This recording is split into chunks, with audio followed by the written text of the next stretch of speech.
Ladies and gentlemen, welcome back to FTW Future Focus.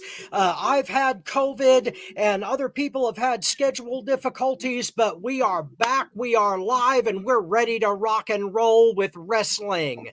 I am your not-so-humble correspondent, Robert Black, back from COVID and better than ever. And directly underneath me is the Tigress from North Carolina. She is Ty Nickerson. How you doing, dear? Hardy country in the building. I'm here. I'm doing good. Sweet. And catty corner from me is the silent but deadly man from Chicago, Illinois, and he has about as much use for women's wrestling as I have for nasal congestion. He is Marvelous Marcus Buckley. How you doing, sir? Boy, and that's going to be reconfirmed after these last couple of weeks, what I've seen. Oh, my God. Yeah, I hear you. Yeah. And last but most definitely not least, to my side, he is the founder of our feast. He is the president of FTW Network, my pal, my friend, the backstage mover and shaker of production. He is the mastermind, Bobby Rogers. How goes it, sir? What's up, everybody? Welcome here at the FTW land. Check this out. We got a couple of shout outs to give. Eighth Day Distillery, what's up? These guys are awesome down in Indianapolis, Indiana, to be exact. They're over here at 1125 Brookside Avenue in Indianapolis, Indiana. Great place. If you're 21 and over, want some crafted cocktails, want to get down, have a good time. These girls are getting down over there. Get over there and check it out because they got some stuff over there that'll knock your socks off. I've tasted a couple of their drinks that they're trying out. Boy, I almost didn't make it home. So let's just keep it like that. Also, in addition, let me go ahead and make this announcement and get it over with. Everybody out there in FTW land, I have been blessed to have a friend. His name is Dustin Reed. Dustin, what's up? He's out there in Cincinnati right now at the horror convention. He produces movies. This man has been involved. They just released a movie Thursday in Shelbyville, a fan movie of Jason Voorhees. It's called Jason in Indianapolis. If you ever hear about it, check it out. But I am going to be involved in a YouTube series. It is called Roots, ripping off other people's shit. We're going to be doing things where it's going to be dad jokes, all types of craziness, all types of lunacy, making people laugh. We have comedians coming in. We have a whole bunch of set people coming in. So that's going to be live. That'll start production next week. I will be doing some of the production, and I'm going to be actually personally acting in the show. So you can see how I get roasted by a couple of these people because I'm going to get one main comedian coming up here. And lastly, but not least, I am going to be writing my own movie. This is something that I've been wanting to do for the last, a couple of months. This is going to be telling about my life. This is going to be telling about a couple of things that's near and dear to my heart. Professional wrestling is one of them. So I'm going to ask you guys to keep your eyes open, tell all your friends or whatever that you got an insight there's a movie coming out. As far as right now, we got it as I had the title as For the Love of House. If anybody knows about house music back in the 90s, that's where it's coming from. All of this because me and the other person that's tied to this has a tie with house music. So it's all going to flow together. I think it's going to be a good production on this one. I think I'm actually going to gain a lot of attention with this because it's going to be a love story cross Save the Last Dance cross Stomp the Yard cross Wedding Crashers cross I don't know what the fuck else. So across the Iron Claw cross. Yeah, basically. Yeah, plus the Iron Claw cross because honestly, I have shared a lot with you guys when it comes to professional wrestling. So I'm making the announcement now that on this movie set, I am going to have a wrestling match that's going to be my actual last match. in professional wrestling.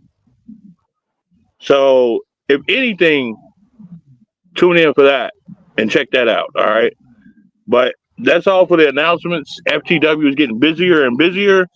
Eighth of the Day Distillery. What's up, guys? I know you guys are listening. What's up? And let's take this to another level. If you got friends, family, even people you hate, and they like pro wrestling, give them this link. Let them know what's up, and let's grow this audience. I mean, we've had about, I'm not going to lie, overall, I've had about, we want to say about 600 in different countries, different parts of the world, checking this program out. Let's grow this 600 to 1,500 real quick, all right? I'm taking Tony's place with the cigars and the liquor here because it's a good time to celebrate. Sweet. Yes, it's a good time to celebrate. There's going to be a few thank you for joining us today, boy. I'm telling you right now. Well, you know something? If I had some sauce with me, I would probably double it on my own. But speaking of things that might get us thrown off YouTube for language restrictions, our first item on the agenda today is the review of AEW All Out from Chicago. And Bobby, do you want to start us out, or do you have the card in front of you, or do you want me to do the honors? No, you the AEW dude. Do the All right. Well, let's start it off with the first match of the night. Maxwell Jacob Friedman, MJF, taking on the returning Daniel Garcia. How many of our panel have seen All Out? I seen it. So everybody's cool. All right, sweet. I haven't seen it. Bobby hasn't seen it. No. Oh, all right. So what I'm going to do, in this case, what I'm going to do is I'm going to hear you guys talk about it, and then I'm going to make my comments off of what you guys tell me what happened. All right, fair enough. Ty, let's start out with you. What did you think of the Dancing Wonder Garcia, who didn't dance, thank God, versus MJF in the opening bout? I am so glad y'all started me with this match. I give this match 4.95. One of the two matches of the night for me. Cool. Really? The feud with Maxwell Jacob Friedman and Daniel Garcia, I wouldn't say it's one of the most explosive feuds, not like Swerve Strickland and Hangman Adam Page. I wouldn't say it was nothing like that, but it kind of almost gets to that point, but not at that level. Do I think MJF and Daniel Garcia will feud again? Will continue the feud when MJF comes back? Because there is speculation that him and Swerve were taking time off just to sell the injuries they got at All Out, from what I've heard. Yeah, I this is just gossip, so y'all ain't hear it from me. So I give this match 4.95. So nearly perfect is what you're telling me. Nearly perfect, but not at that level. Yeah, okay, I hear you. Marcus, what do you think of this match? Well, I'm with Ty, except I gave it 4.5. I mean, this was my match of the night right off the back. I really enjoyed this match. I thought it was a great opener. What I really liked about this match was the ring psychology. I thought was excellent, and what I loved is, like, unlike previous AEW issues, and the fucking garbage kick and kendo sticks and all that shit right in the first, and I think I'm gonna give AEW credit. This time, I don't think they tell a great story, but they set it up to where they continue this program. They where they have got to, except Garcia really looked like a star by getting his lick back on MJF, putting him out for a while. I think now I have no confidence in AEW storytelling and booking moving forward that will accelerate Garcia, because we've seen them time and time again fuck up something. They set up something good and they follow through sucks. But they set it up that if it's done right, Garcia could become a big star. So this was a great opening for me. 4.5. Okay, well, I'm in that range myself. I gave it 4 3/4 stars. Damn terrific match. Especially the chemistry between MJF and Garcia and the viciousness that they showed each other. Garcia was right there with Maxwell as far as just getting into each other's skin and just the viciousness of trying to take each other out. And that was the story of the whole match and the whole feud. And the fact that Garcia like took MJF out at the end of the match, it it speaks to the fact that AEW is getting better with storylines. Now, Marcus, I agree that they might not be trustworthy in how they follow through with that, and whether they're going to like continue in a manner that puts everything in perspective. But still, the depth and richness of this match was just really great, and the fact that MJF and Garcia just worked together so damn well. It was almost perfect for me, but Ty is right, it wasn't quite perfect. There were some pacing issues in the middle, which is something that AEW matches tend to have. They do end up getting some minor pacing issues when they're trying to tell stories as opposed to breeze through a whole match. So 4 3/4 for me. Bobby, what perspective do you have on this?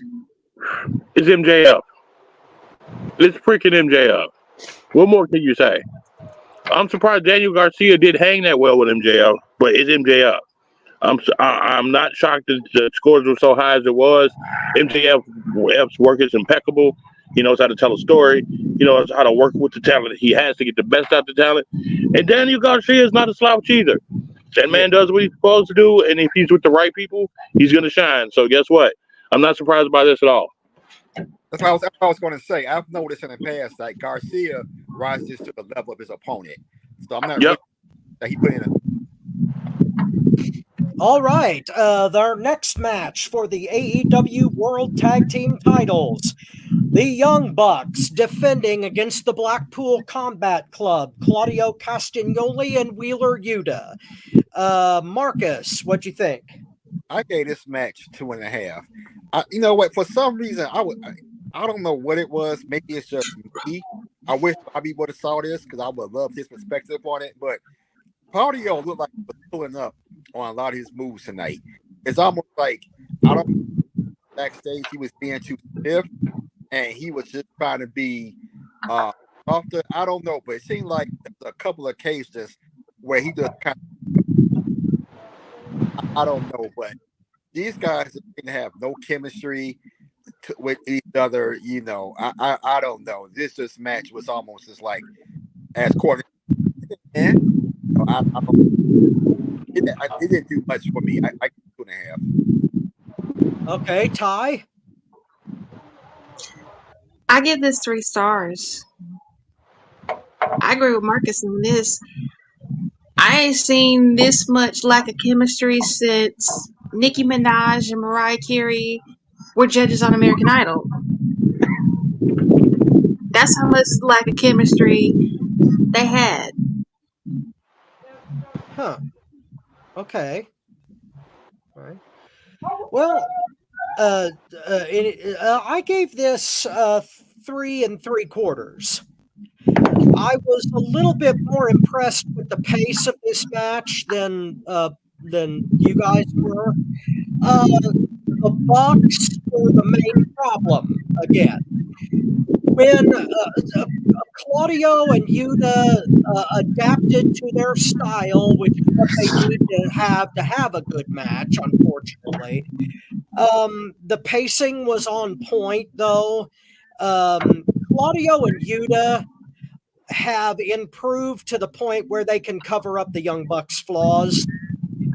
And I guess the match was hurt more by the fact that they had to play the Bucks game than to. But the bright point is that it was more of a traditional match than what it usually is with the Young Bucks. Matt and Nick Jackson were forced to work a more traditional match. But they are not good at working traditional matches, and I think that hurt the overall match because they weren't allowed to do their normal shtick, and they just are not nearly as good with a traditional setting as they are with their own hyper lucha style. So mostly for Claudio and Yuta, and somewhat because of what happened afterward later on in the card, I gave it 3 3/4. Bobby, any perspective? The way it sounds like, as usual, when it involves the Young Bucks couldn't hang. They shot off too early, and they couldn't finish the job, and everybody was left unsatisfied. Something like their wives. I get it. I'm not surprised by hearing that. It's the Young Bucks, so fuck them and fuck their short-living ass attitude. Fuck them all. Glad to hear the black. Yeah, glad to hear you and them did their thing because they getting very underused. But I'm glad I wasn't surprised about the Young Bucks shit. I'm glad I didn't see it because I'd have been ranting and raving all through this motherfucker. So, well, there you go. Speaking of ranting and raving, our third match of the night, strangely enough, I didn't think that this was going to show up so damn early on the card, but it was the AEW International title match, Will Ospreay defending against Pac. And let me go first on this one because I gave this a 5. And this was my match of the night. It was like the most highly technical bout on the entire card. And Pac is so damn overrated as a performer that anytime he gets to cut loose like this, especially against one of his own countrymen, it's an amazing thing to see. And they're still sticking with the storyline aspects of it. Ospreay is worried about going too far with certain moves, and it will sometimes almost cost him a match. Just the technical prowess and familiarity these guys had with themselves, it showed throughout the entire match, and it was just as close to perfect to the art form as you could possibly get. And so I had to give it a 5 based on that. I looked for flaws. I couldn't find any. The fact that they put it on third is like the only thing that I could find wrong with this match. So 5 stars, my match of the night. Ty, what did you think? 4.5.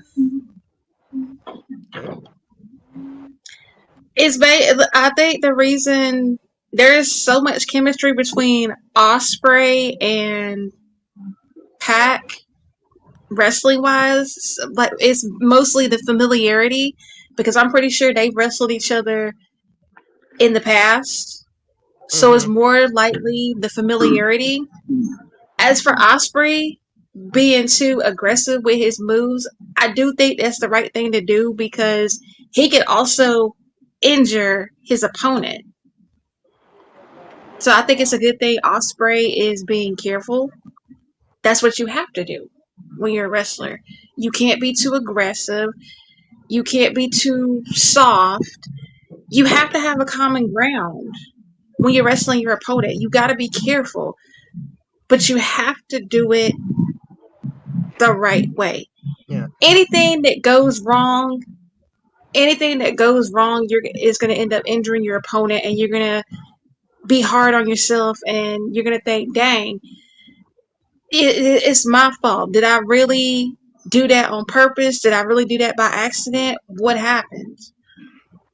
Yeah, the story being the moral dilemma that Ospreay's been under ever since his match with Danielson, and I'm glad it's a nice through line. Marcus, do you agree? Yes, I match of 4. You know, I love the pacing of this match, especially when they decided to turn it on. I mean, the counter moves. I mean, I love it. I mean, Ospreay hit his move, then Pac, then Ospreay, then Pac. I mean, the back and forth. I mean, I really enjoyed it. This match again told a great story. It was kind of crazy to me that their best 2 matches were their first 3. That was kind of because I was like, okay, if your first 2 of your 3 matches are this good, kind of nervous where this shit's gonna go from there. And right, I gave this 4. All right, cool. Bobby, any thoughts? Again, this doesn't surprise me. It's Pac and it's fucking Osprey. I mean, I don't even know why this would have been this low on the card. This should have been up there as a semifinal match, a semi-main event match or something like that. So I can't wait to hear the rest of the card to see who did they put in those spots. Again, that goes to booking and that goes to politicking. And I think they got shafted out of a spot that they should have been in. So let's see what happens to the rest of the card or where they're placed, and then I'll make a comment then on the placement of the matches. All right. Next up, we have a Chicago street fight, which turned out to not be for the CMLL World Women's Championship. Belt was not on the line. It was just a Chicago street fight, Willow Nightingale versus Chris Statlander. Marcus, I can't wait to hear what you thought of this.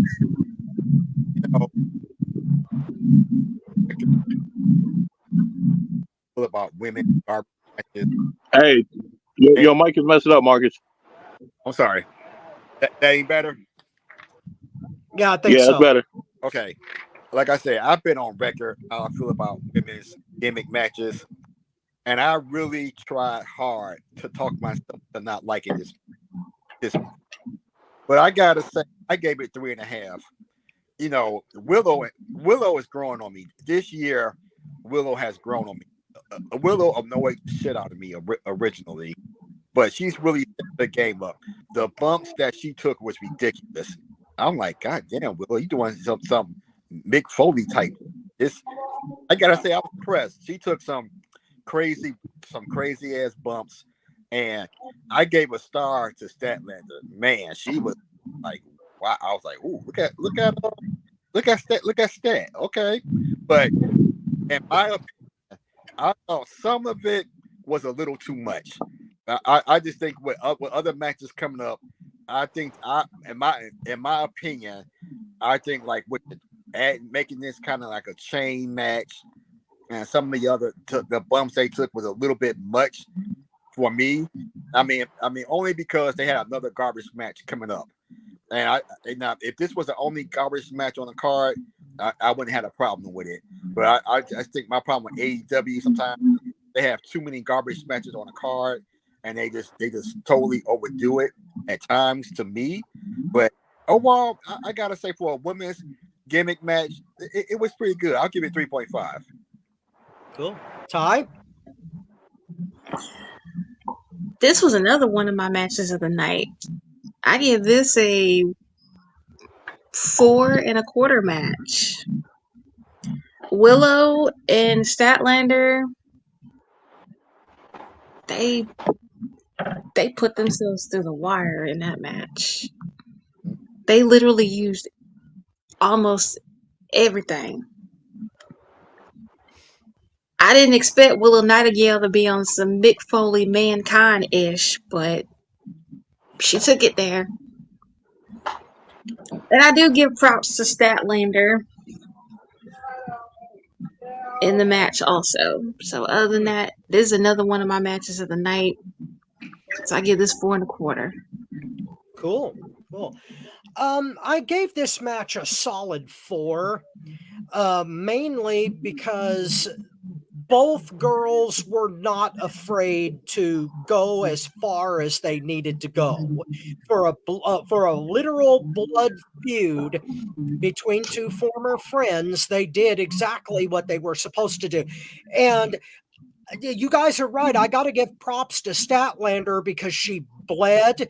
She took the light tubes to the head, which nobody was expecting that in a women's match, not by a long shot. I wasn't as into the chain being introduced. I thought that was a touch much, not because it was too extreme for a women's match, but because that was the stipulation that Statlander wanted to introduce into the match at the All In pay-per-view, and if she had won the match with Stokely, then that's the match they would have had. So they ended up having that match anyway.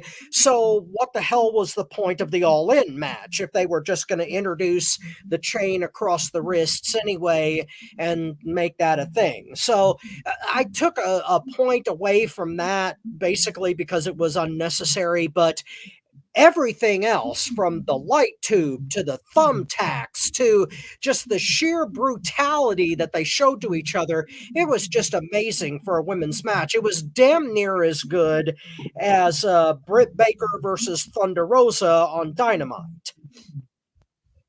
Granted, a lot of people hated that match, but like if we're talking like a blood feud between two people who used to be friends, that's what you got to do in order to sell that. So solid 4 for that match.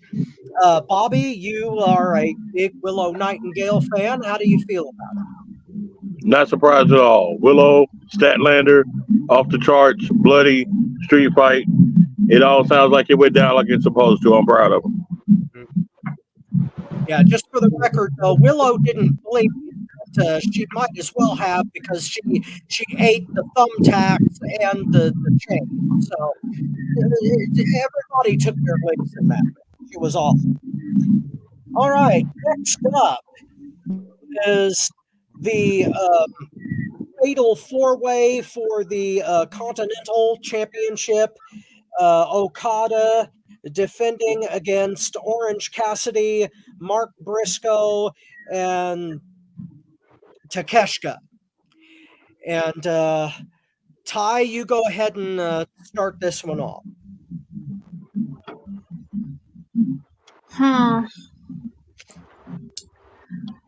Honestly, I give this 2.5. Okay. This should have been my I don't give a flying flip match, but I didn't want to take it that far. I'm happy, Orange Cassidy and Takeshita are getting the opportunity to be in that match. Same with Mark Briscoe. But I just wish it could have been better. I still don't like the watered down Okada.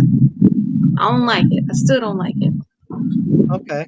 Everybody talks about they miss the old Kanye West. I miss the old Okada. But, I don't like this.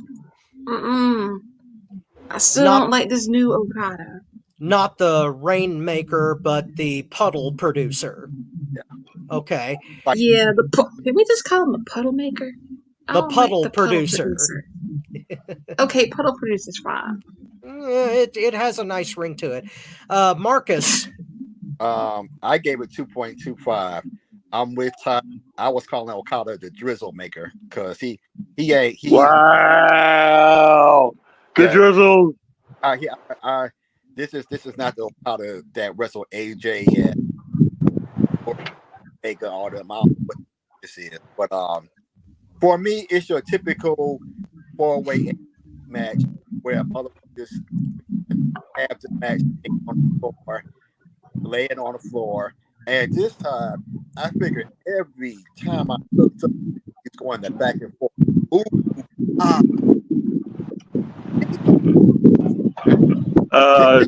This was worse.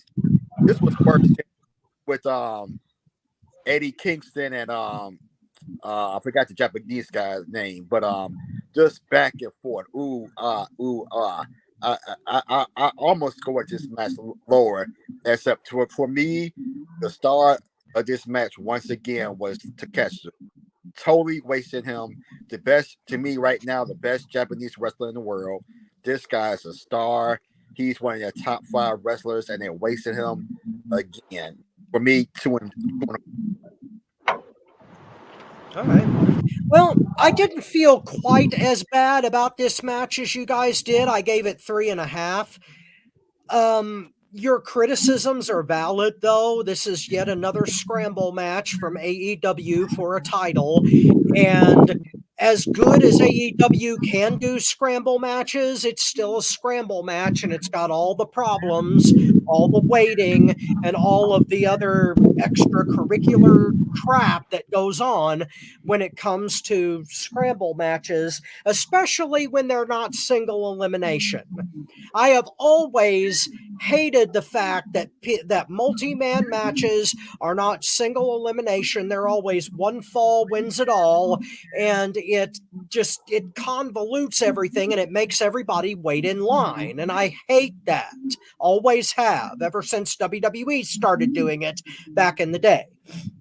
But with this match specifically, what I wanted to see was Okada versus Takeshita. That was the match they should have had. Takeshita and Okada one-on-one. Because you notice the crowd popped both times when they were face-to-face. And when they started laying hands on each other, that was when the crowd was most excited. They should have stuck with that. Mark Briscoe and Orange Cassidy did their thing, and sometimes it's okay, sometimes it's not. But the real match should have been Okada versus Takeshita. But I didn't think it was offensive or anything, and so I gave it 3.5. Bobby, overall analysis? Seems like something that glad I missed. Briscoe should be actually treated a lot better than he is. Orange Cassidy should go back to orange juice with the pulp. And Okada and Takeshita sounds like 2 fancy meals I would get over at Panda Express. So I'm sorry. I can't do it. Thank you for joining us on FTW Future Focus. Wow. We went a long time. Yeah, I know. And now I want Panda Express. Damn it. Anyway. Don't forget to pay the extra $1.25 because you got the Okada meal. Well, that I'm not even gonna let that. I'm gonna let that. Yeah, don't let me get started on Panda Express. Please don't let me get started on them. Panda Express can be quite delicious. Panda Express can be quite greedy. Yeah, especially when they put in extra panda.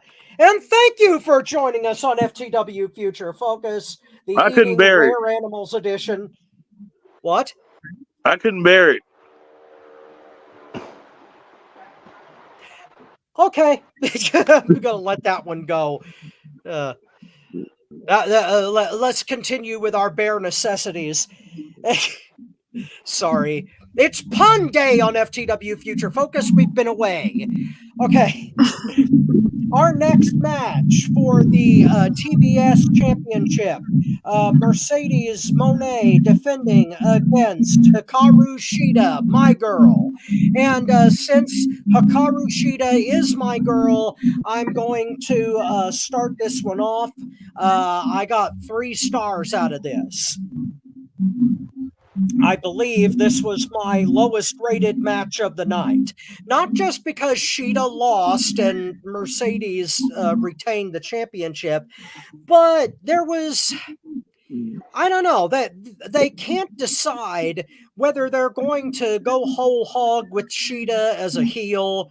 They keep being indecisive about it. The fact that she brought in the cane and was almost ready to use it and didn't, and and basically just cost herself the title because she wouldn't. They need to decide what they're going to do with Shida. And if she was going to have, I don't like the fact that they sacrificed her to Mercedes, or the fact that Camille wasn't directly involved with the ending of the match, which she should have. I would have rather have seen a very different match than I saw, so it only gets 3 for me. Marcus, eviscerate. I'm giving this a 2. This was also my lowest rated match of the night. I don't know if they're trying to fail Mercedes has a knee injury or not, but her knee strikes look like shit. Her finisher she did looked awful. I wish Sheeta would have kicked out of that bullshit. Because my thing is, hell no, you ain't pinning me with that weak ass move. It looked awful as far as I'm concerned. I was hoping she'd kick out of it, but I don't know. This Mercedes has not looked good in her return at all. I'm very disappointed in what I'm seeing, I've been seeing for her. To me, this is what I'm generous with 2 on this. All right, I don't blame you. Ty. This also should have been my don't give a flip match. I give this a -1. Ow. Damn. The stipulation was Camille to be banned from ringside. That was the stipulation. Yeah. They got Mercedes Moné out here looking weak. I don't like this watered down version of Mercedes Moné. That finisher looked sloppy. It looked weak. If you want Hikaru Shida to be elevated, I got 3 words for you. Turn her heel. Yeah. Turn her heel. I totally agree. We gotta start calling her a forward Monet. She ain't damn Mercedes. Well, maybe so, but okay. Maybe this is mean on my part, but since Shida got back from injury, she has gained a little bit of weight and lost a step. She may have come back too early, and that might have been part of what was wrong with this match and why they didn't click together. Because I think Shida needs to get into better shape like she was before the injury. It could be. Yeah, I think if they would have, if they would have delayed her return like they did with Jamie Hayter, I think Shida would have came back strong. Yeah. Yeah. It's just, for some reason, Hikaru Shida is looking more like Emi Sakura. Minus the Freddie Mercury thing. Unfortunately. Now I love drinking imaginary tea. Yeah, but see, the thing is, I still love Shida, and I think she did okay. It's just there were too many problems with this match. Shida put in a hell of a lot of effort, but it just wasn't there. Bobby, any analysis? Hell no, it was weak. Look who was in it. I'm not surprised. Mercedes Moné, I'm surprised it was only a -1. I would have probably gave it a -8. Well, I thought I was being mean. Moving on to our semi-main event, the AEW World Championship, Bryan Danielson defending against Jungle Bitch Whack Perry in what should have been a double title match, but was not.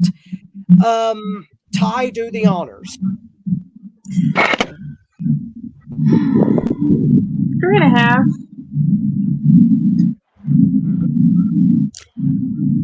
I think Danielson should have won that match, but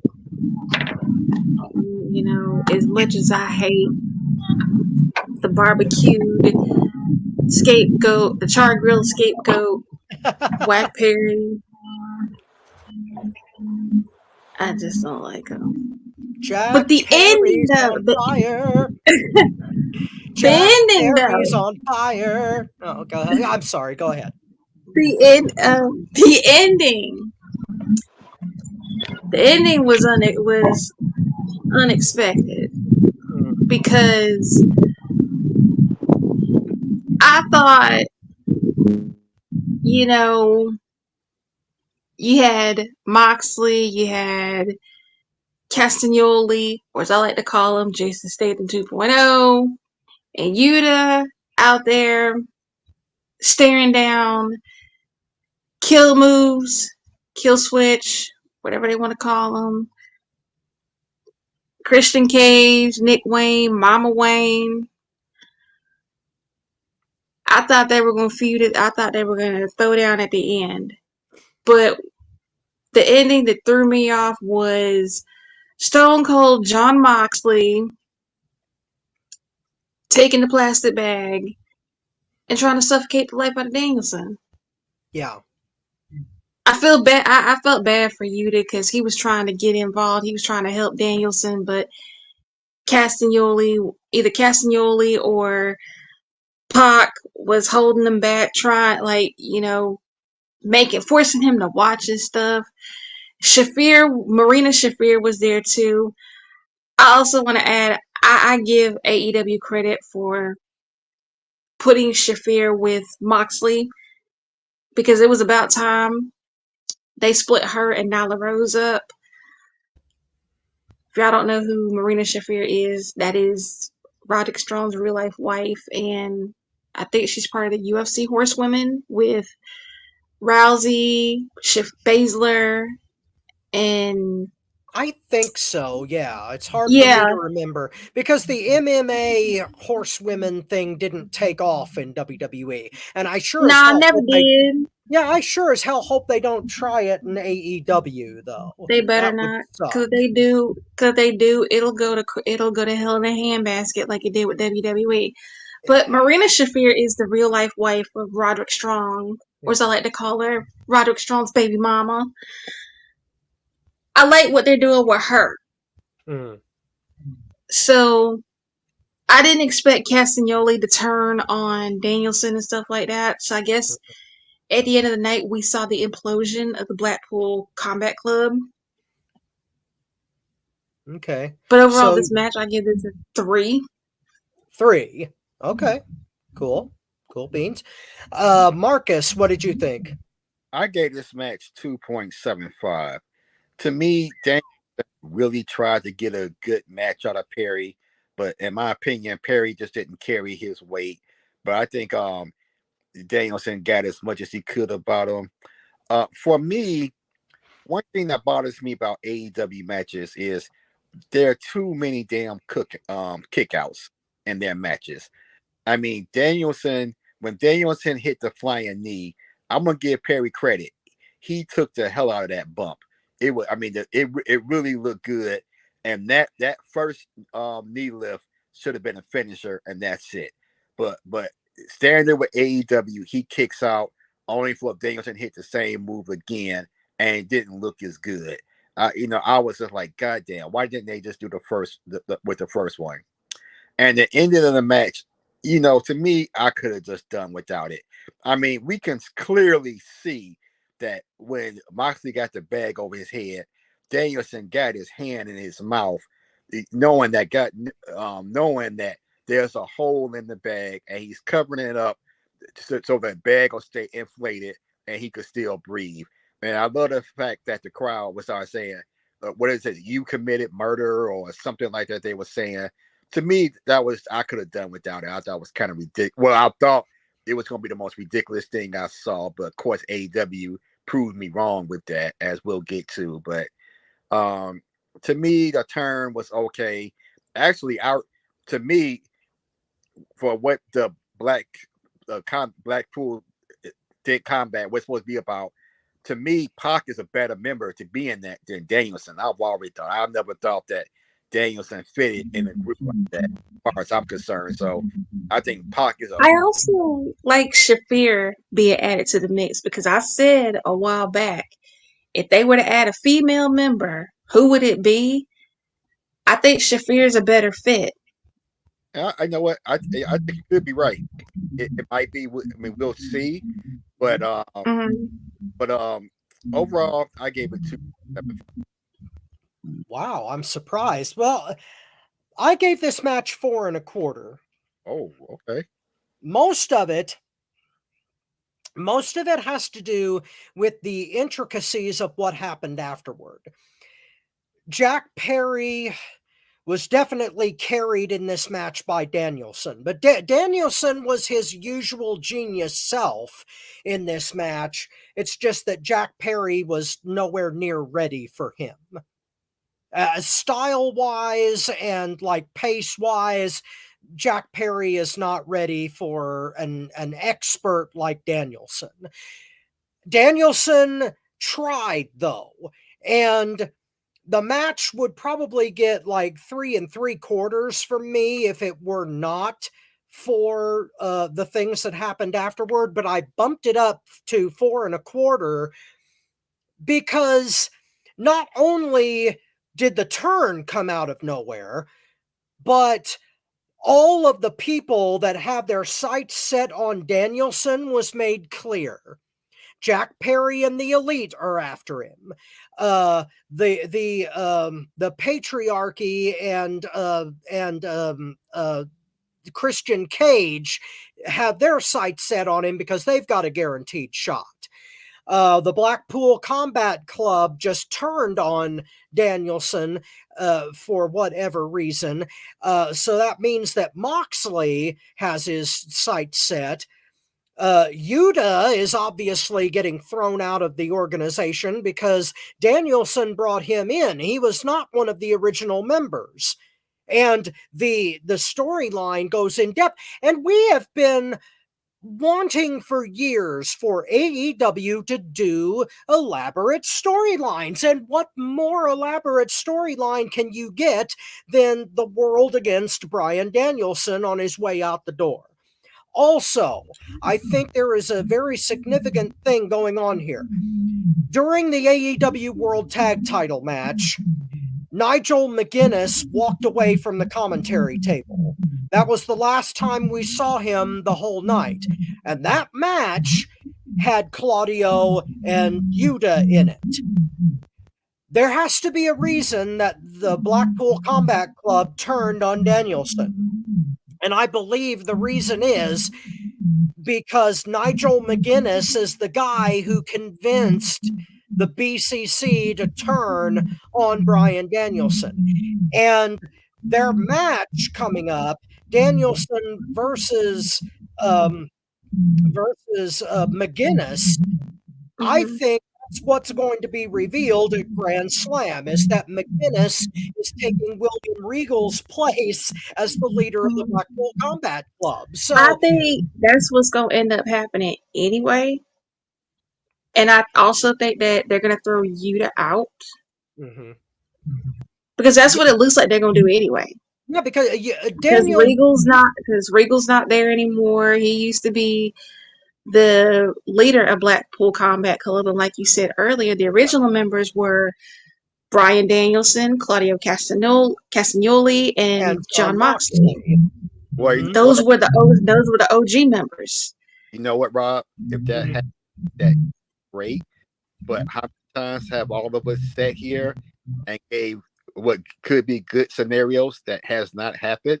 So I have no confidence at all in something that would be a good storytelling scenario of Tony Khan pulling the trigger on that happening. Again, Marcus, you may be right about that. We're going to find out once Grand Slam gets here. But I agree with that. That would be good, and it's all fingers are pointing to that. But again, how many times have been disappointed? We've been led to believe, and so we'll see. Yeah, it's kind of like we used to say out of WCW. They used to make an artwork out of fucking up. So we'll see. We'll see whether the paint sticks to the wall. Bobby is not back yet, so we can't get his analysis on this. Although I'm sure that the way he feels about Jack Perry, he would probably take a giant Vince McMahon on his head. And thank you for joining us. I'll give that one to myself because I was that was very uncalled for. Most unorthodox. Okay. Our our second main event, our blackout steel cage match. Hangman Adam Page versus Swerve Strickland. Marcus, you mentioned garbage matches before, so let's see how badly you felt about this one. I made a mistake. This was my worst match. I gave this 1.75. I mean, all this shit. I mean, I understand what they was trying to do with just being an unsanctioned match, but this, I mean, they was just doing shit for the sake of doing. I really believe that Swerve is out of his damn mind. I mean, again, with the staple shit and the syringe in his mouth and tilling his grill out. I mean, the whole lead up, to this with that stupid ass thing where they showed him blowing up the house and that fake ass explosion a week or so before that. I absolutely hated this match, and I'm being generous giving it 1.75. I just, it was just to me. I thought it was overkill with the plastic bag, but god damn it, I put a syringe in his. I'm sorry. I wish I could erase that match. Awful. So it went too far for you, even for me. I mean, I could have did it if it was in some kind of story, but to me, it just seemed like what's the most outrageous shit we can just do that we haven't done before, and that was it. It was just there. There was no story to it. There was just nothing. It was just grotesque for the sake of being grotesque. I didn't like this at all. All right. Well, I'll go next because I had the exact opposite reaction. I gave this 4 3/4. What? Oh, what? Yeah. Well, let me explain why. First of all, the feud between Swerve and Hangman is probably one of the more elaborate storylines that AEW has. Home invasions, bloodletting around every corner. Two guys that you can genuinely believe hate each other's fucking guts. And they played that up in this match. Granted, the shit at the end with the syringe in the mouth was I cringed at that. That was a touch much. That pushed the envelope. But I've always said that when it comes to professional wrestling in North America, AEW knows where the edge of the envelope is. If you remember the cage match from SmackDown this past week, there was no envelope to be pushed. A little trickle of blood down the middle of Cody's head, and Solo basically looking like a bitch and needing people to run in. Cody looking weak because of Roman coming in, which I'll get to that a little bit later, but when I see a cage match, I want to see the envelope pushed, especially if it's a blackout match, and that's what it was supposed to be. And it's been a long time since we've had a blackout type match, and the stuff with the cinder blocks, that shit was just over the top crazy. And we can argue that it was too crazy, but at least we know what too crazy looks like. And I think that Swerve and Hangman are on the verge of having one of those long-term generational feuds with each other, like Dusty and Terry Funk did. Any place, either one of those guys was, they fought each other, and everybody knew that they hated each other to the bone. I think the same thing is going to be true of Page and Strickland. And this kind of solidifies it between the Texas Death Match that was fucking insane and this match. I think these two are going to do this shit forever. And that's why I absolutely loved it. Ty, you're the tiebreaker. I was gonna give this a 5-5 match, but with the syringe, I'm gonna have to knock it down to 4. Okay. I'm like Marcus and you and Marcus. I could do without the syringe because, like I said, ain't no telling where that syringe has been. I could do without that, but just like you said, if you want the envelope pushed when it comes to matches like that, you got to push the envelope. Okay. Cool. Bobby, I'm glad you're back. I got a lawnmower coming through. Just to be honest with you, I mean, I did not like this match.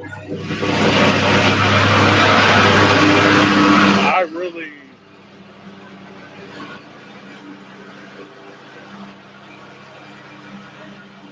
Okay, now he's gone. I think they did a disservice to Swerve Strickland. I think that this is another bullshit ass play, and they can really kiss my ass on this one. Fuck this match. Bobby, a follow-up question. I feel like Swerve's stock has gone up, actually. Really? I mean, yeah, between All In and All Out, between London and Chicago, Swerve was in like 2 incredibly great matches. One that was extremely technical, one that was extraordinarily brutal. And the fact that he lost them both, I don't think hurts him all that much because he's over as hell and he's stuck with 2 guys who, number one, have a great feud with him, and number 2, one of the greatest technical masters in the game of all time in Bryan Danielson. The fact that he dropped the title and lost this match, to me, doesn't take away. And Motown argued this with me on Motown Wrestling Group, but I think that Strickland, even who just recently re-signed with AEW, he, even in a loss, looks fantastic. I think his stock is on the rise, and when he does regain the championship, he's going to be in God mode. I disagree. I completely disagree with you. I think they did a Vince McMahon on him, really. Wow. I mean, think about it. He tapped out and got the shit beat out of him. I saw that stock, and he was great.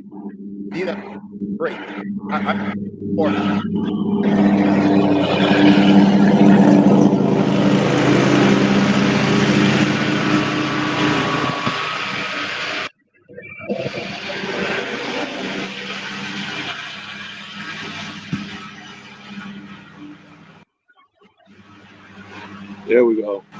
Okay, sorry, Marcus. Yeah, that's okay. Yeah, to me, this is Swerve is moving along the lines of Wardlow. Okay. Well, I can see that. Okay. Because Wardlaw was a big opportunity and they did waste it. If they do waste it with Strickland, I will be pissed about that because it will have proved me wrong in this instance. Ty, do you think that Swerve has a shot at redemption? I think he does have a shot at redemption, but they have to go about it the right way. They have to. I do feel that Trump Swerve. Sorry, I didn't mean to mention Trump. Thank you for joining us. Get a ding for that shit. Man. I accidentally mentioned Trump. Sorry. Apologies. That's all right. There's a lot of people that accidentally mention Trump. I hate It's Trump. I I still know, I hate know. him. But I do think Swerve can redeem himself. I think he does have a redemption arc, but like I said, they got to do it perfectly. They got to do it right. Hmm. Okay. All right. Well, that concludes our review, and it was as expected. Moving on to our next segment, our tap out moment of the week. And I think I'll go first on this one because, well, no, the honor goes to Marcus because the tap out is his invention. I apologize for that. Marcus Buckley, please introduce the tap out this week. Well, I've got I hope I don't take yours. My tap out was the end of SmackDown, where we've been hyped for this bloodline civil war coming up, and now they're about to inject Cody into this shit. Why? I don't think anybody wants to see Cody and Roman teaming up just after this 2-year-long program that they've had. And I know I don't want to see it. There's enough noise going around where we do not need Cody in the middle of this match. I'm just like, oh fuck, are you serious? I just don't want to see it personally. That's my tap out. Well, Marcus, you actually did steal my tap out. So it's a good thing you went first. Congratulations, sir. That was also my tap out this week, but it was for the exact opposite reason. It's not. Cody looked weak as hell, and I think that's by design. WWE Creative never wanted to put their title on Cody Rhodes. They always wanted to continue things with Roman, and it shows because he was the one that came out there and saved Cody. Cody's the one that took the ass whooping at the end of the match. And, it's a self-fulfilling prophecy that Roman Reigns is going to be the only one over in the feud, and that Cody, the guy with the belt, is going to end up being the also-ran. It doesn't make any sense. Roman was supposed to retire, but WWE isn't going to let him, and it is what it is. And Cody is going to end up looking like as weak a champion as possible until the very moment they can take the belt off of him as soon as possible and find a way to transition it back to Roman as a babyface. And that's just the way it's going to be because that's what WWE Creative wants. That's like that. Ty, what do you got? My tap out has to be the termination of Odyssey Jones. So a lot of y'all know he is no longer on the WWE roster because of domestic violence allegations. To all the men out there watching, don't ever put your hands on a woman. The day you do that is the day you're no longer a man. Don't do it. Your mamas raised y'all better than that. Do I think he did these allegations? No. I think they should have taken him off TV. I think they should have suspended him until the investigation concluded. Then, if it turns out it's not true, yes, y'all can take him back on. Y'all can bring him back on TV. And I mentioned this in Motown's wrestling group. I think it was unfair that they fired him over domestic violence allegations. But how they went about it was unfair. I think it's stupid. And do I think they should have suspended him and taken him off TV until the investigation subsided? Yes. So that's my tap out. Okay. Mr. Rogers, what is in your neighborhood for tap out this week? There's so many to choose from. God, which one do I want to stick my morsels into right now? Honestly, I gotta go with you guys with the bloodline thing. I understand what they're doing. I just think it's too soon to do it. I think there should have been more drama to go through before they went and came to this conclusion. I think they rushed it a little bit. Again, I understand it. I just don't agree with it being done the way it's being done right now. So I don't know. Hopefully somebody gets their tail out their behind and starts slowing this stuff down a little bit slower, so you can understand why it's being done. It's just too soon. It's just too soon. So that's my tap out moment. Okay, fair enough. Moving on to moment of the week. I think I will take this one first because I think I have mentioned this before.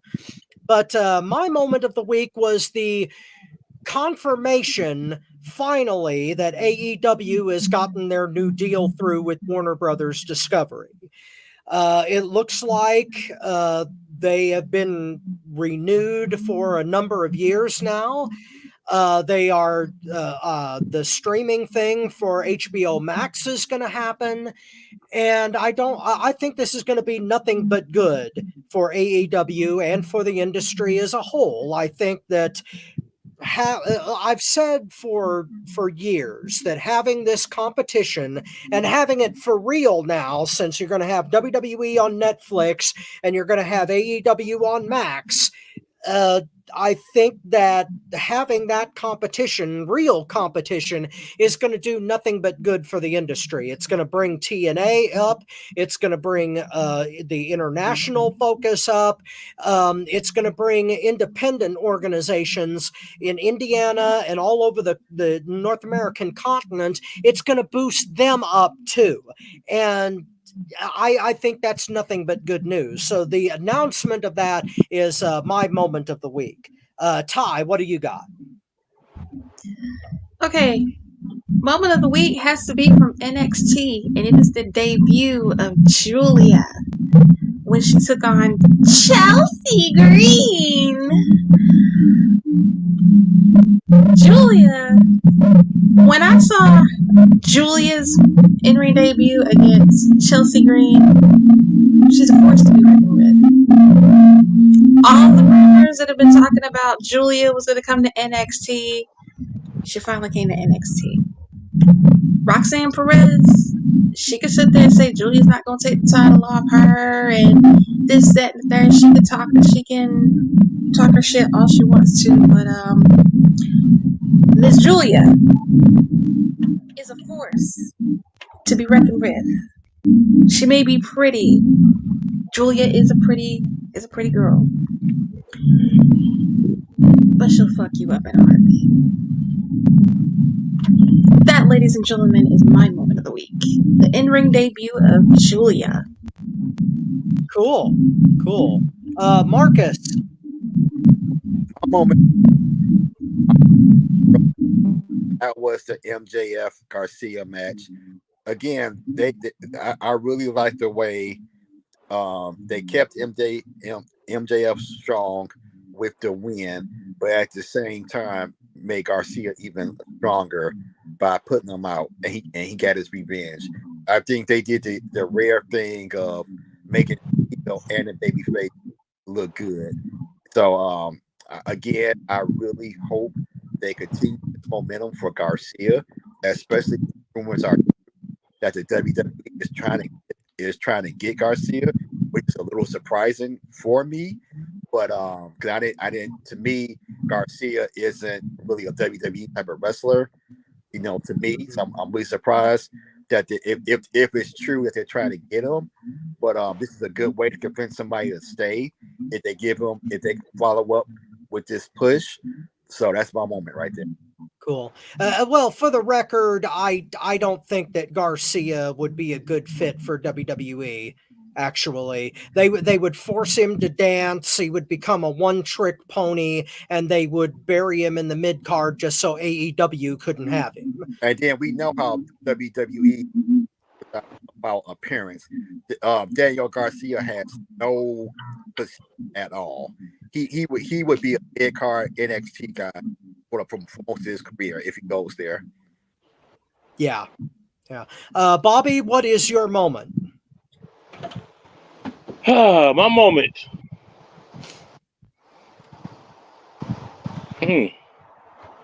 Honestly, this is gonna shock everybody when I say this, but my moment of the week is actually Jordan Grace. That woman has stepped up like no other. I appreciate what she's done in the ring. I appreciate what she's done in TNA. I appreciate what she's doing in WWE NXT. I honestly think she's being held back. I think they should let her go to the main roster. I think that she should be the one to beat Liv Morgan for that title. I think it should be her and Rhea Ripley as a main event on fucking WrestleMania. I think that they should be going for that world title. And I think that she should be a double champion in 2 different federations and make history. Jordan Grace is a talent. I've said this way before they did this merger. So don't try to say, I'm jumping on the boat. I'm jumping on the boat. Oh my God, he's jumping on the boat. No. You can watch this show, look at past episodes. I've always said Jordan Grace.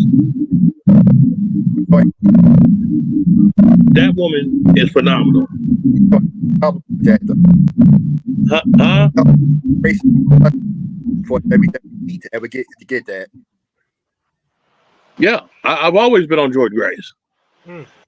Well, if I remember rightly, you drafted her, didn't you? For yes, I did. Yeah, for our fantasy women's wrestling leagues. I think she was my number 1. Yes, as a matter of fact, I think she was my number 1 pick. Yeah, mine was Camille. Speaking of Jordan, isn't she going to be on NXT this week? I know Wendy Chu and Rosemary got a tag match. I think so. Yes. And that's why I'm so happy. I can't wait for that match. Okay. Our next segment is a segment that is Bobby's, the buy or sell segment. He is going to give the panel some scenarios, and we are going to either buy or sell that scenario. Yes. Now, I don't know how many you've got, but I'm ready for whatever you got coming, Bobby.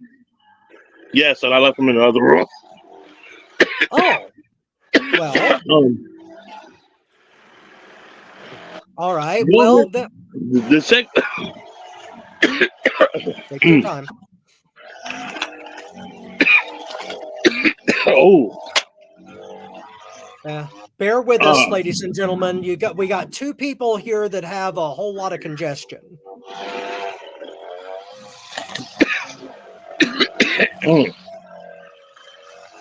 Plus, someone cut the grass. Yeah, that's true. But through adversity, FTW Future Focus soldiers on. Right. The segment is called Buy or Sell. Yes. And basically, we're going to be buying or selling each scenario that we're going to be talking about here. There's different scenarios, different things that's going on.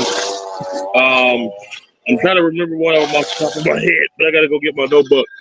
So, Rob, if you have one off the top of your head, go ahead with that while I go get the other ones, okay? All right. Well, since I'm going to be substituting a question, I think we'll stick with some ground that we've already covered. Buy or sell, Nigel McGuinness is the new leader of the Blackpool Combat Club. Ty? Before I get started, let me start by saying the reason why I accidentally because in working the programming talking about the ED had a little association with them. So that's why I accidentally again. Apologies for doing that. So going back to the question. Nigel McGuinness being the new leader of the Blackpool Combat Club.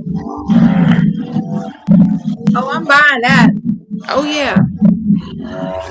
Okay. I'm buying that 1,000%. Cool. Marcus, buy or sell on McGuinness being the new leader? Well,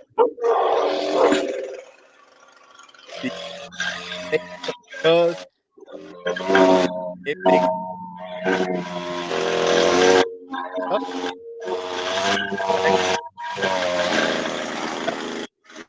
I am selling because it makes exactly too much sense for Tony Khan to do it. So for that reason, I am selling it. I am selling, sell, sell, sell. Okay.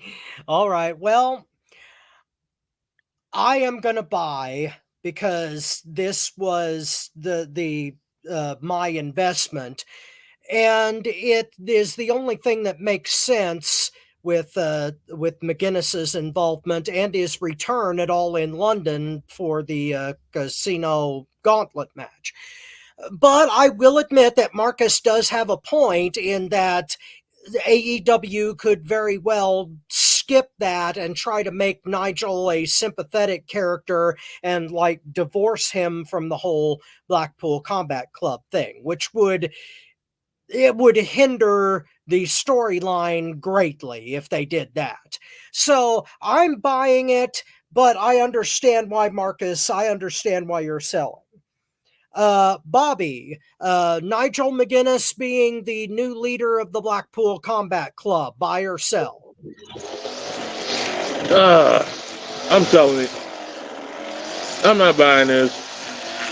I ain't buying it with food stamps. I'm sorry, Nigel McGuinness, man. I love the dude, but yeah, I can't do it. I just can't do it. I just can't do it. Not even as a Steven Regal substitute. Nah, can't do it. Well, okay. Bobby, what is your first buy or sell? My first buy or sell. Bruce Pritchard should be the COO if Triple H leaves. Buy or sell? Yeah, I know. Rob, go first. Gladly sell. As vehemently as Marcus sold mine, I'm selling yours. No way in hell should Bruce Pritchard be in charge of anything WWE related. In fact, I want him to retire, buy a goddamn farm out in California somewhere, and grow grapes like an old fart. Hell no. It's sell all day long. If Triple H leaves for anything, then I would rather have Michael Hayes take over as CEO or COO or head of creative or whatever. Bruce Pritchard is a Vince McMahon guy, and Bruce Pritchard will keep that philosophy alive. In fact, he still is keeping that philosophy alive along with Nick Khan. Bruce Pritchard should have nothing to do with WWE, period. So all the way sell, not even a penny left. Tough. I'm with Robert. Sell.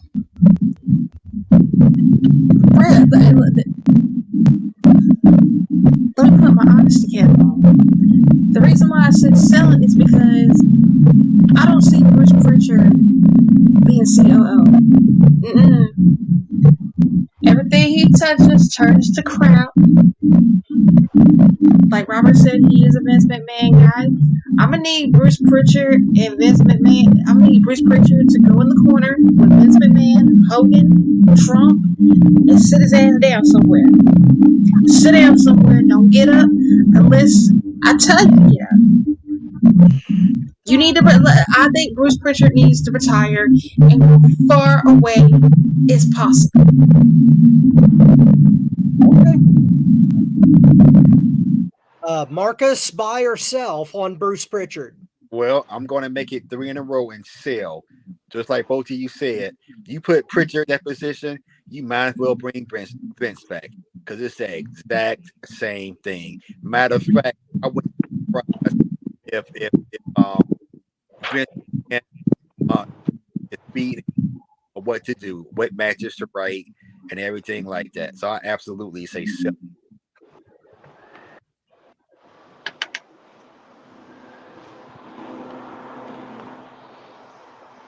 He said sell. Okay. Yeah, mastermind. You already know I'm selling. I only have to speak on it. Bruce Pritchard don't even need to be there working, but I still don't understand how he's surviving there in WWE. So just gonna leave it at that. Mm. Okay. Well, everybody knows my opinion on this because I just spoke on it. So I'm just gonna leave it to you three. Jordan Grace should be a main roster WWE Women's Champion. Buy or sell? Marcus, since you love women's wrestling, go first. I would say, I would. Instead of saying buy, sell, can I just say or? Simply because yes, should be, but because I know she's going to get the what's her name treatment. The oh God, what's her name? The chicken stood. What's her name? God damn, what's her name? Ronda Rousey's girl. What's her name? Shayna Baszler. Right. That's how and she will lose. Just like she came in losing to Roxanne Perez. She has the skill, but she is not a WWF female. So I guess I will. I want to say bye because I know it will never happen. It's hard for me to say it. So I'll say bye. She should be. Yes, she should be bye.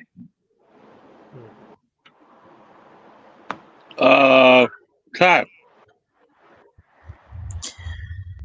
I'm gonna have to go with Marcus on this one. I'm gonna have to buy. Don't get me wrong. I mean, Jordan Grace is the juggernaut. She is very good. She's damn good. When she lost to, like I said, when she lost to Roxanne Perez, I was upset. To be honest with you, I was upset. I don't think she is a Vince McMahon girl. I think she needs to stay far away from WWE if possible. Avoid it like the plague. Don't even touch the 10-foot pole. I like what they got going with her in TNA. I think they should continue that. But like Marcus said, they gonna give her the Shayna Baszler, Kiana James, Tegan Knox treatment if she goes to WWE. One or two things gonna happen. If she ends up there, they gonna do her like Kiana James and Tegan Knox, not have her be used, or do her like the Studline member Shayna Baszler, misuse her.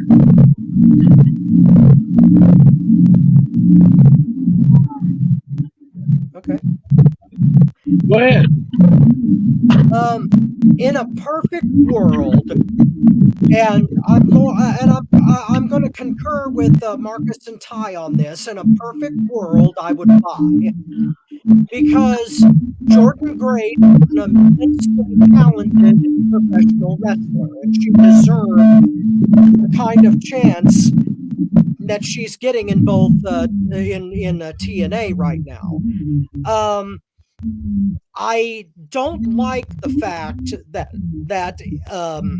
TNA was made to look second fiddle to NXT in the talent exchange. That is not supposed to be the point of a talent exchange between organizations. They're supposed to be on equal footing. That's the whole point of the Forbidden Door concept. However, I'm still going to say bye on this because there are a lot of female athletes in professional wrestling that are now getting a bigger chance because of athletes like Jordan Grace. And the fact that they're even showing out is a testament to the fact that times are changing. And I really like that fact. In a perfect world, Jordan Grace, Piper Niven, and Nia Jax would be in a main event position at a WrestleMania. But that's probably not going to happen because WWE is more concerned with cosmetics than skill.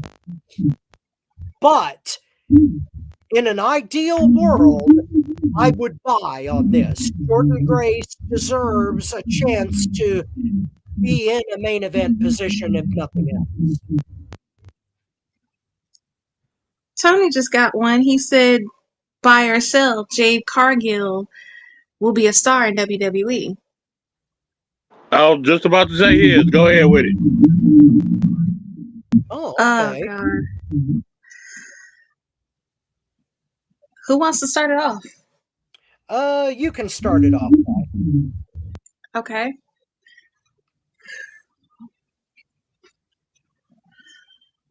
I'm going to have to say bye. Why? Because if they break her and Bianca Belair up and they no longer want to be tag partners, I don't know if I see that happening. She was a big star in AEW. Now, with what they got going with her with Bianca Belair, I like it, but if they put Jade solo, they're gonna water her down. They're gonna give her the Okada treatment.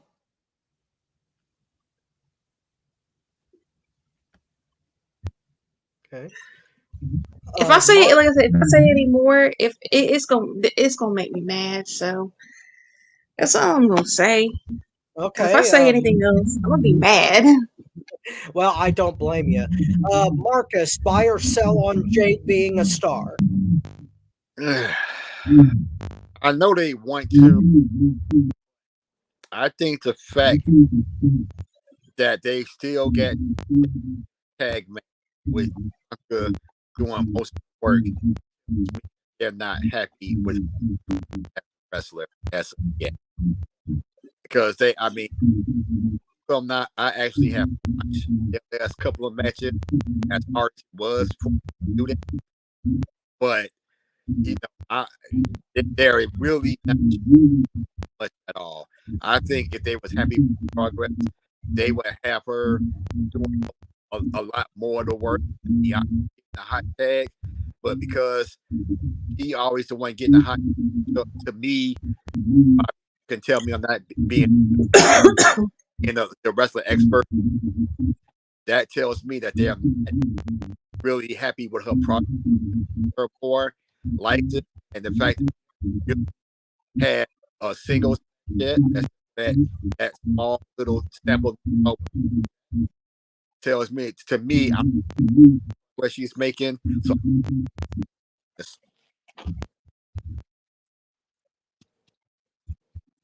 Okay.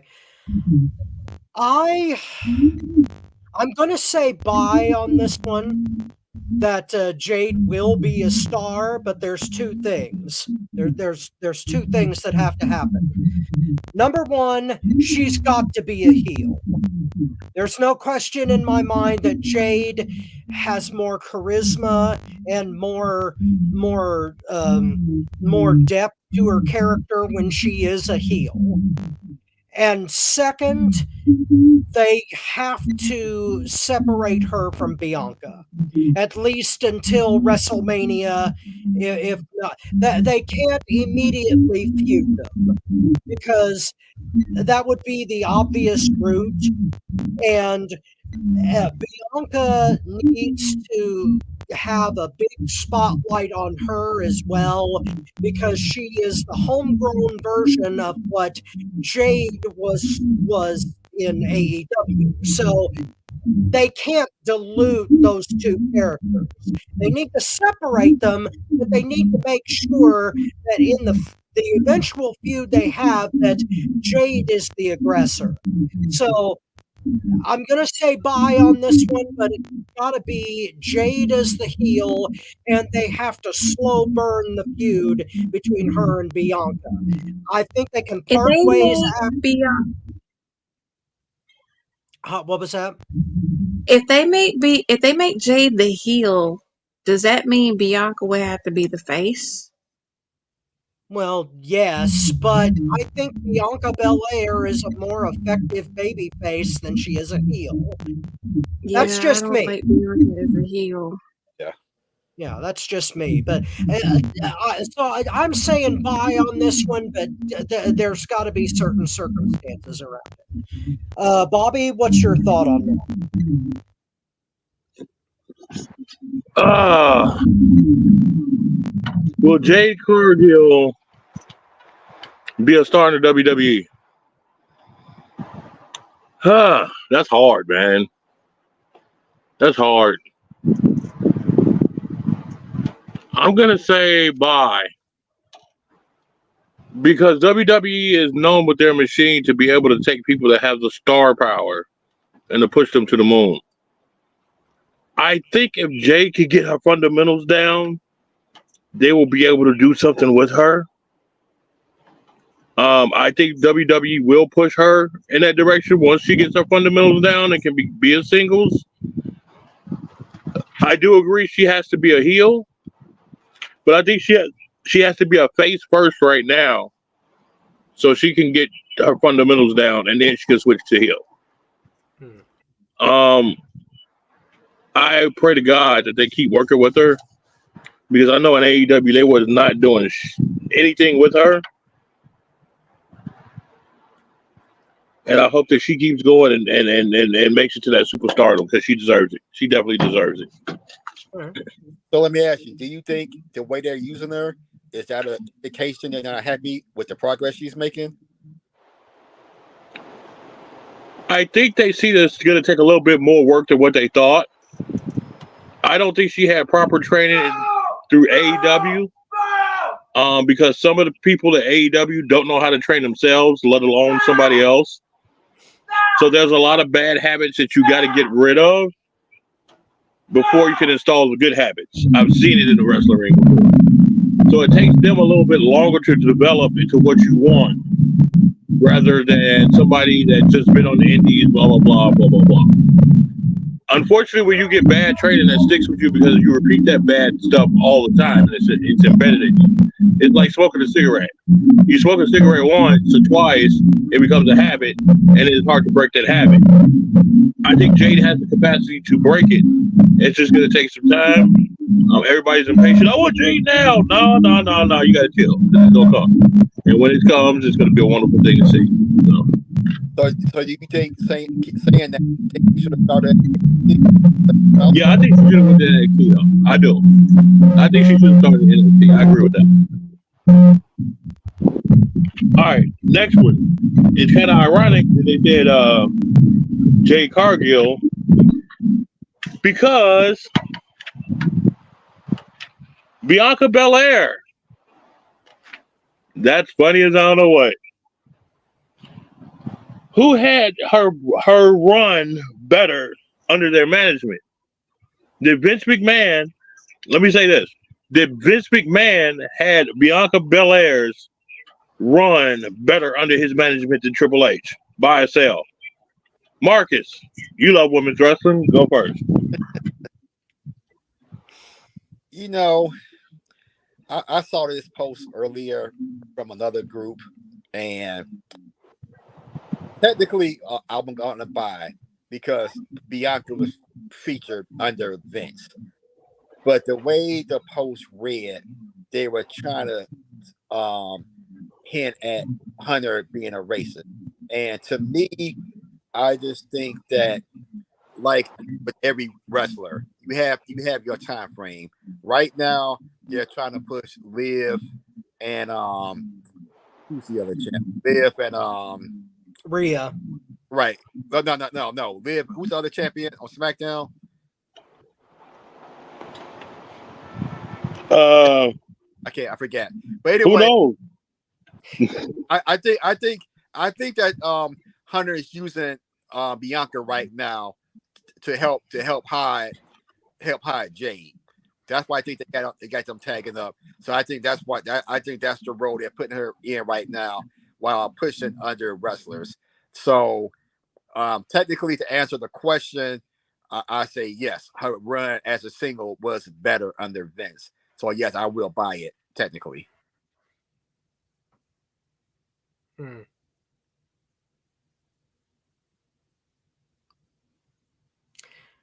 You want me to go next? Okay, yeah, sure. Okay, all right. I'm gonna sell on this one. I don't think that Bianca under Vince was used any better than she is now.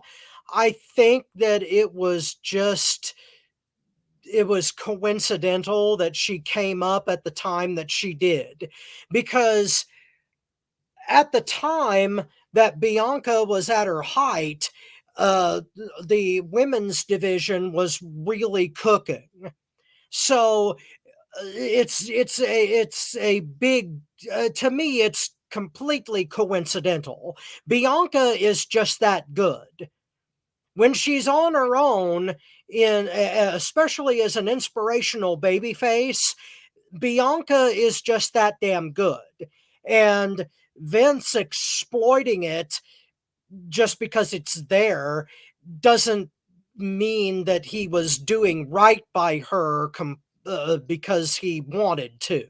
That's an amazing, that's just a coincidence. That's like saying that Daniel Bryan's Yes movement was a Vince brainchild all along, when we all know it wasn't. That was absolutely, positively Daniel Bryan's personality shining through and the crowd getting behind him, whereas Vince, if he had had his way, would have buried Danielson into the basement, and tried to on several occasions. So, no, I don't buy for a second that Bianca was packaged or used better under Vince McMahon. Bianca Belair rose to the top on her own merit, and it was undeniable. So a sell on that.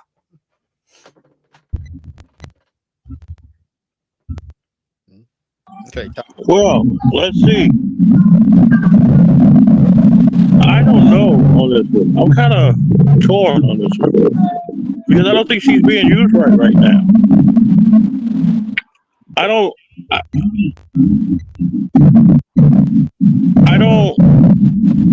How can I say this? I don't think that she's being used right. I don't think that she's being used right now. And even though it was exploitation, at least she was getting used right and being in the position she was in the position. I think that Triple H right now is doing a thing to where he's trying to put everybody in the mold. I don't think it's no racist crap. I think it's, he's trying to work her in there. But at the same time, Vince just knew where to put her and put her in there at the right time. So I don't know how could you say buy and pending, because Triple H ain't done with her. You know what I'm saying? We haven't seen what he's gonna do with her.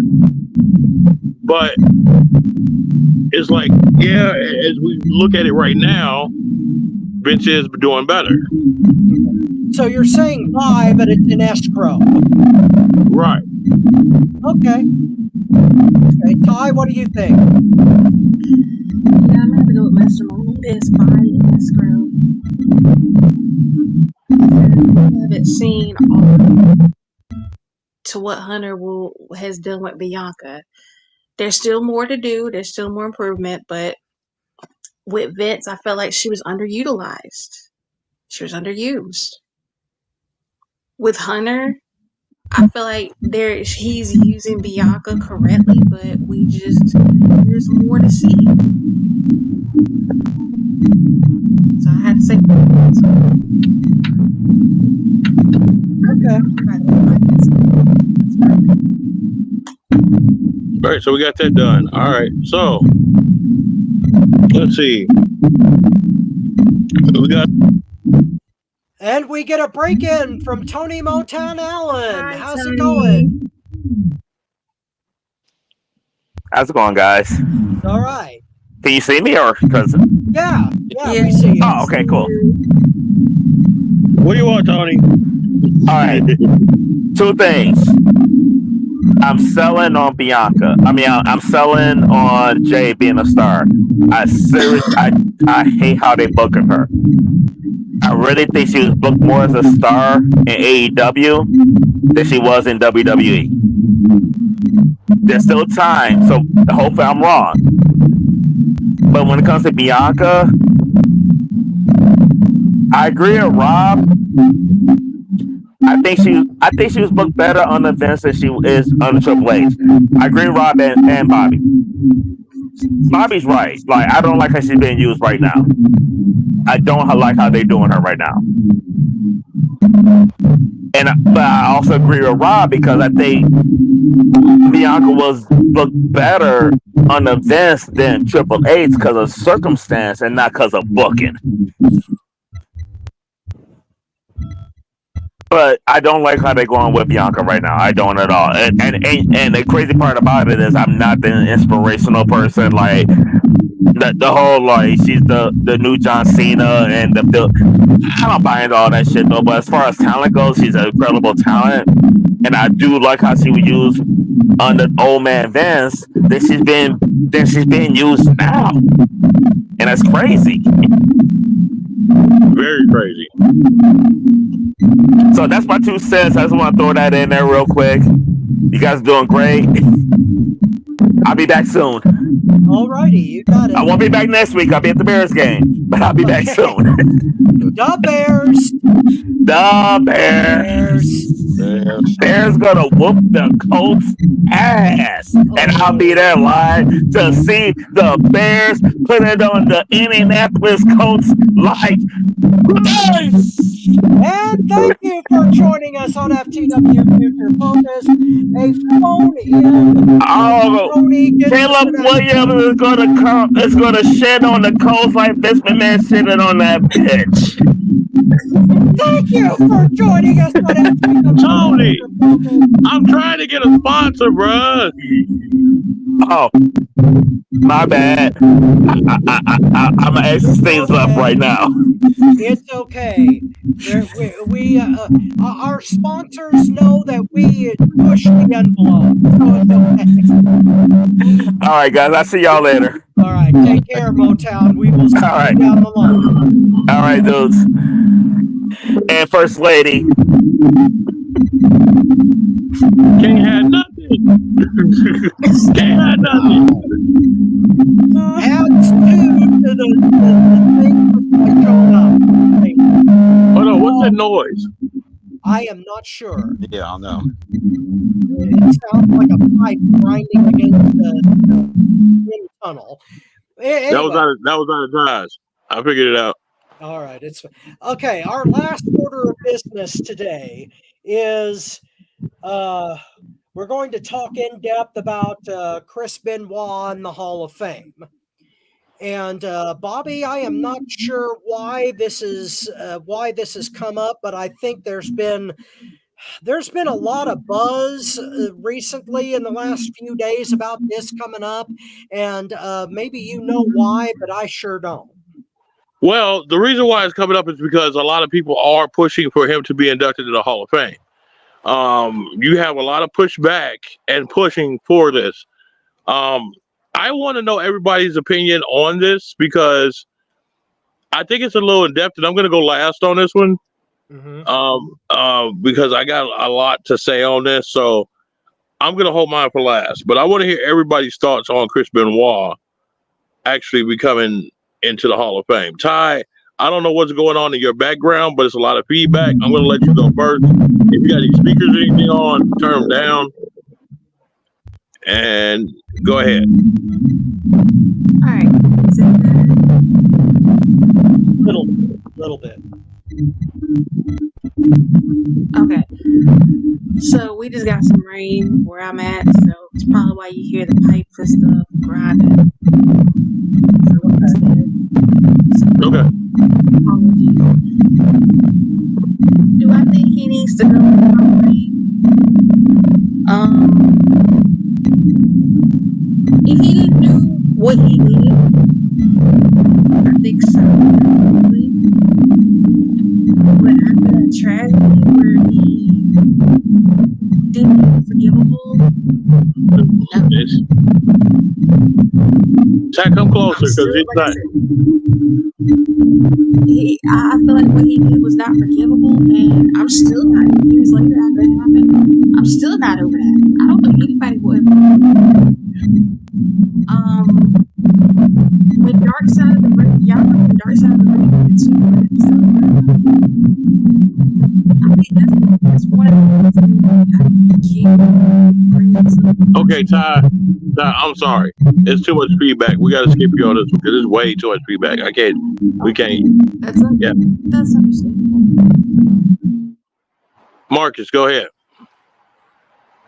Mine's just short and sweet. Yes, I'm a person. I personally believe that any Hall of Fame should be based on the what it's in ring, on the field, on the diamond, in the court, on the court. I think Hall of Fame should be based on the performance.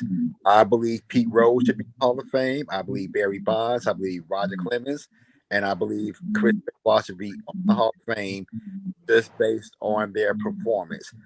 I mean, I understand that what Benoit is unforgivable, but if we start going by that, there's a lot of people in Hall of Fames of all sports that should be taken out. So, in my opinion, based on his in-ring career, he should absolutely be in the Hall of Fame. Rob. We kind of covered this in an old school episode. The first one, I believe we did, the first old school episode we had for FTW. I think that this is coming up because there's a little more conversation about this because of the recent death of Kevin Sullivan. And there is a huge conspiracy theory out there that says that Chris Benoit didn't really kill himself and that Kevin Sullivan was somehow responsible for the death of the Benoit family, and that he was somehow involved, that he had cult members or something kill Chris and his family. And I think that's sort of brought on this renewed push for Benoit to be in the Hall of Fame. Now, Marcus, his argument does have merit in that there are a whole lot of scuzzy people that were fantastic performers in their profession that go into a Hall of Fame. That's right, brother. Okay, granted. And I'm not going to argue with that. Terry Bollea has a big mouth and has said a lot of stupid-ass things and done stupid-ass things, and he's still got 2 rings. Granted. But we're talking about murder here. And as much as I want a Hall of Fame to be 100% merit-based, and as much as I argue for skills to be more considered than storylines in professional wrestling, I'm afraid that this particular instance has got to be an exception for me. Because where there is no proof that Kevin Sullivan had anything to do with those murders.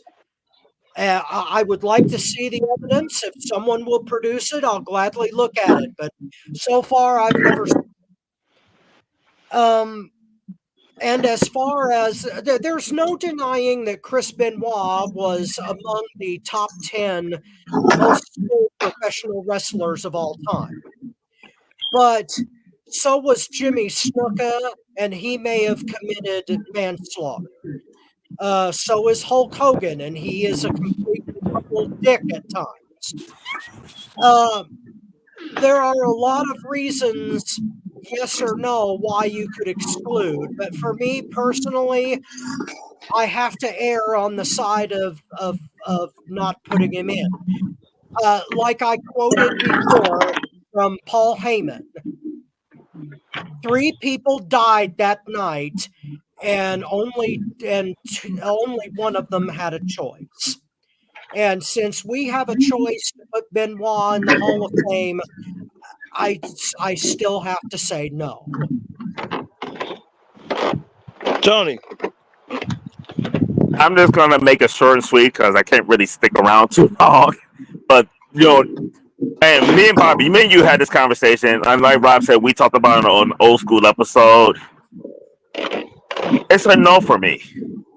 It's definitely a no for me. And it pains me to say this because I love Chris Benoit as a wrestler. I was a huge Chris Benoit fan. At one point, I had my top 3 wrestlers were Ric Flair, Barry Windham, and Chris Benoit for wrestlers in the ring. He was in my top 3. Fucking loved him. And it's kind of funny because my top 3 are horsemen.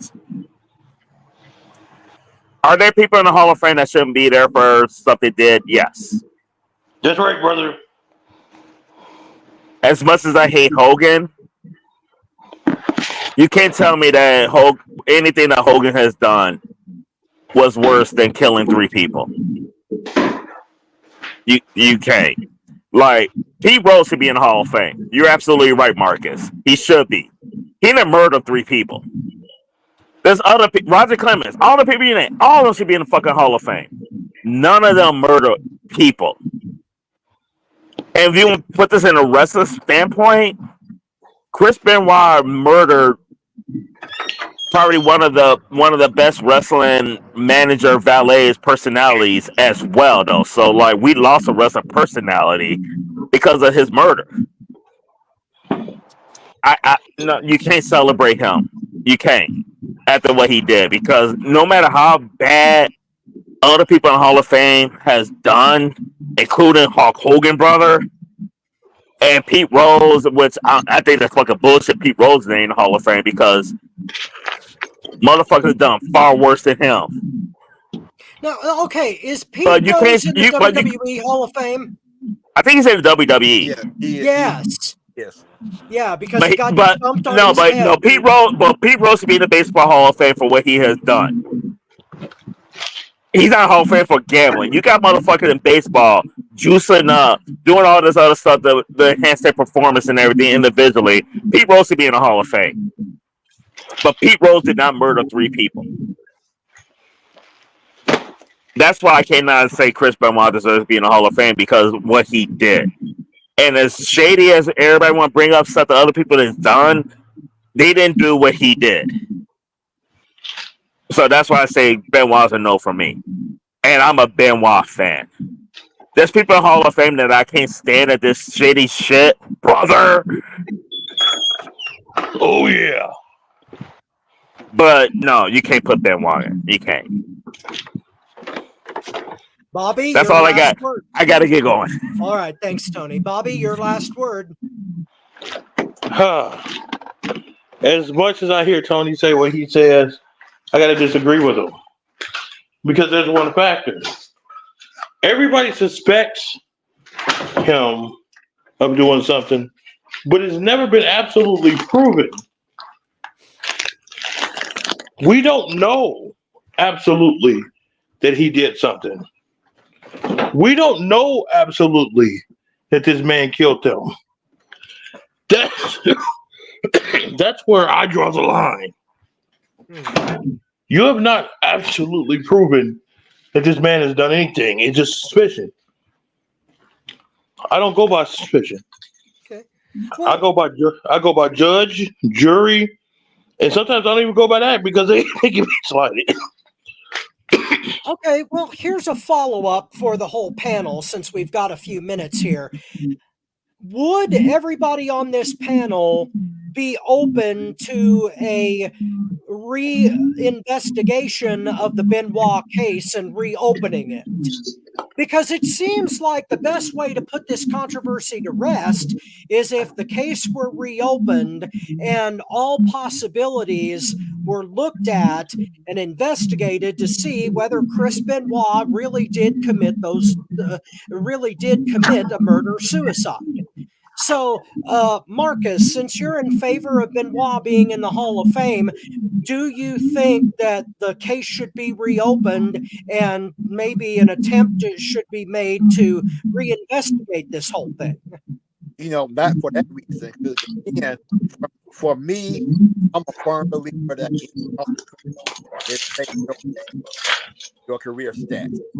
So for me, it's not going to happen if they get proof of that surface of what Chris are doing, what he's been being to do, wouldn't change it to be. No, now I think for the families, yeah, but for Hall of Fame, no, it wouldn't change my mind. All right. Can we get Ty in on this, or is her mic still messed up? See. No. Oops. I made a mistake and removed her. Oh, damn. Well, okay. I would be open to a new investigation. As far as the Benoit murder-suicide goes, since we have lingering questions, and since there are still people out there who believe that Benoit is 100% innocent and that his wife and son were murdered by somebody else and perhaps him too, I think that we should reopen the investigation just to make sure that every question is answered and every stone is overturned so that we know exactly what happened to the best of our ability. Bobby, how do you feel about it? I feel in a sort of, honestly, yeah, I would be open to the investigation. I would like to see what's up. If there is any truth to what happened, and if he was behind it, then it'll be a no. But I also think that it should be we need to watch who investigates it too. Yeah, that's true too. We need somebody with competence to investigate the thing. I think that's all the time that we have here for FTW Future Focus this week, and I think it's safe for us to sign off. I don't know if Bobby is still with us though, because he's the one that's got to cut the show off. I should be. Okay, sweet. We got you back. All right. On behalf of Marvelous Marcus Buckley, the Tigress Ty Nickerson, Tony Motown Allen, and the Mastermind Bobby Rogers, this is your not so humble correspondent Robert Black saying so long. We will definitely see you in the future. And if we can hit that James Brown, let's hit it, baby. Hit it. How you feel, brother? Feeling good. You feel good? Feeling good. It's grooving. There's so much bone, brother. How you feel, man? I feel all right. I call your name. I don't want no people to know you're in here. How you feel, fella? Hey, Jam! Sure getting down. Look at him. Ha. We're gonna have a funky good time. We're gonna have a funky good time. We're gonna have a funky good time. We're gonna have a funky good time. Let's take 'em up, Fred. We gotta take you higher.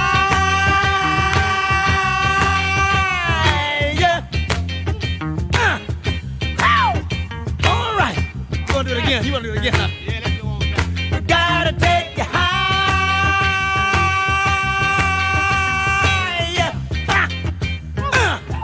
Fred. Brother, Yeah. now I want everybody, let's Fred blow about 2 choruses. And then I want to wave you in. Let's go and do that with this now, all right? Yeah. All right. I'm going to get that fella with the little horn over there. You know, James Horn on me. Let's turn it off. Let's go. Fred, can you take us higher? Yeah. Take us higher. Fred! Fred! Fred!